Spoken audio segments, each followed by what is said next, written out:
UFC 293 is next week, guys, and I am so excited for this card. I'm very excited for the main event in particular. I'm going to give you my official breakdown and prediction for the fight. Hear me out, and I'd love to hear your thoughts in the comment section down below afterwards. We're going to get into that breakdown in just a second. Before we do, though, I do want to say hello, everybody, and welcome back to another video. If you are new here, my name is Kyle. I'm your guy with too many YouTube channels, and welcome back to another fight breakdown, this time for Israel Adesanya versus Sean Strickland. Let's get into the tale of the tape. We're finally here, guys. Israel Adesanya versus Sean Strickland. I'm not going to lie to you. It's a little bit weird to see Israel Adesanya's record and seeing a loss here just because of like how dominant he's been. You know what I mean? He's now 24-2. Let's start with Adesanya's last 5 fights. Of course, it's been a little bit of a mixture between boring performances and very, very good performances. So with Marvin Vettori, not too much happened. Israel Adesanya over the years has kind of built a little bit of a reputation for leg kicking and running, but I do believe he is a better fighter than a lot of people just hating on him who are saying. He then had a nice win over Robert Whittaker.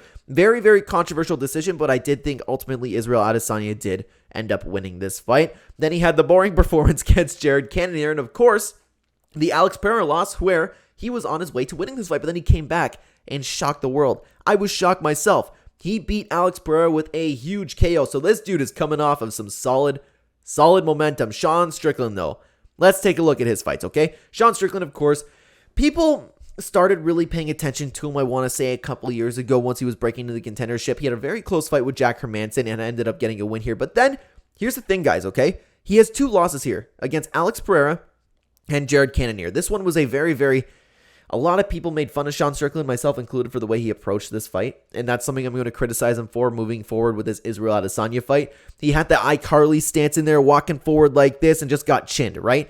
Alex Pereira knocked him out.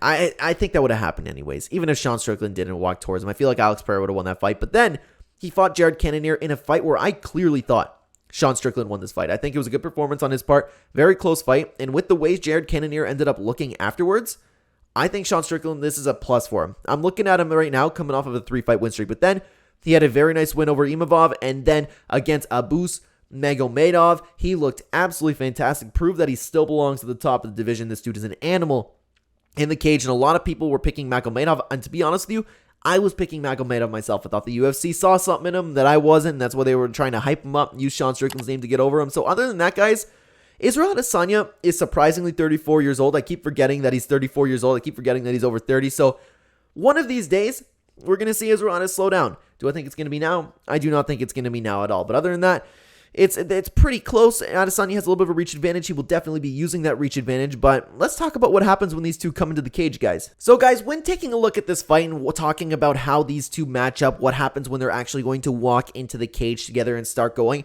I feel like this fight is a little bit self-explanatory. Both these fighters are going to want to keep it on the feet. Sean Strickland can obviously explore that ground option, but he rarely does it. And I don't think he's going to do it against Israel Adesanya. I think he's going to want to take this guy's head off. These two don't like each other. And I feel like it's a problem because Sean Strickland's going to walk in there with that iCarly stance that works so well against so many fighters, right? But Israel Adesanya is just too good. He's going to chomp at his legs. Sean Strickland's going to walk forward at him, even heavy on his legs maybe. Israel Adesanya, I feel like he's going to dance around him for 5 rounds. Maybe he could even find a knockout. Sean Strickland does get hit. While he is really, really good at rolling the punches, I feel like Adesanya will just be too fast, too accurate, and Sean Strickland will just be moving forward, and that will be a nice target for Israel Adesanya to just keep picking at him, slipping, moving around the cage. And I'm honestly expecting this fight to be kind of boring because other than that, there's not much you can talk about. You know, like Israel Adesanya's coming off of a fantastic KO against Alex Pereira. Now, something that people are talking about is Sean Strickland is obviously training with Glover Teixeira and Alex Pereira. That was very nice to see. Maybe we'll see him have evolved striking, but I don't think that's going to be in Sean Strickland's character. No matter what he learns, I feel like Sean Strickland is just going to go in there and fight the way he does.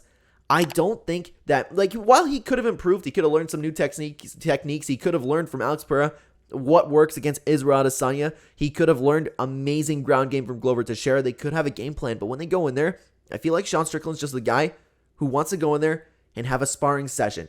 He's going to do what he does, stand there like this, walk forward, and try to slug it out with you. It's like a technical slug what he brings to the cage, but Israel Adesanya will be too good at countering. He will be too fast. He'll be too accurate. He'll be moving too much.